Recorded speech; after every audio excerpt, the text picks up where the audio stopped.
काम करत असताना आम्हाला तू उद्या रस्त्यावर मारशील, 2-3 प्रयोग माझ्यावर झालेत, ह्याच्या कार्यकर्त्यांनी केलेत, प्रयत्न केलाय, महिला अंगाव घालायच्या, गाडीला कट मारायचे, माझ्या ऑफिसकडे महिला पाठवायच्या, काही लोक गुंड पाठवायचे, असे प्रकार झालेत तुझ्या लोकांकडून. ठीक आहे, त्यात तुझा संबंध नसेल, परंतु ह्या गुन्हेगारी लोकांना आवरायचं काम तुझं आहे. मित्र मानायचं आणि मित्राच्या जवळ असं करायचं हे कुठल्या व्याख्यात बसतं हे मला त्यांनी सांगावं. आणखी बरेच गोष्टी आहेत, पण आता वेळ खूप झालाय. त्याच्यानंतर ती ऑफर दिलेल्या असतील, सगळ्या गोष्टी आता भरपूर आहेत. प्रत्येक गोष्टीत मला त्यानं मित्र मानायचं, मलाच नाही अशा लोकांना, बऱ्याच लोकांचं तू हे केलंय.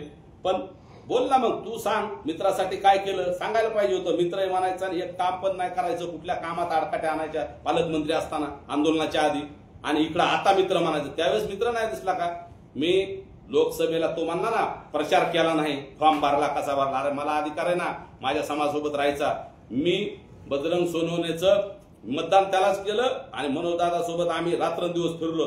त्याचा हा व्हिडिओ सुद्धा बघा, मी दाखवतोय तुम्हाला. कारण मी माझ्या समाजाशी बांधलेलं, मी तुझ्याशी किंवा कुठल्याशी बांधलेलं नाही. उद्या तू म्हणशील मला ह्याला हे केलं ते हे करलो, मला मदत करतो, मी अजिबात तसं केलेलं नाही.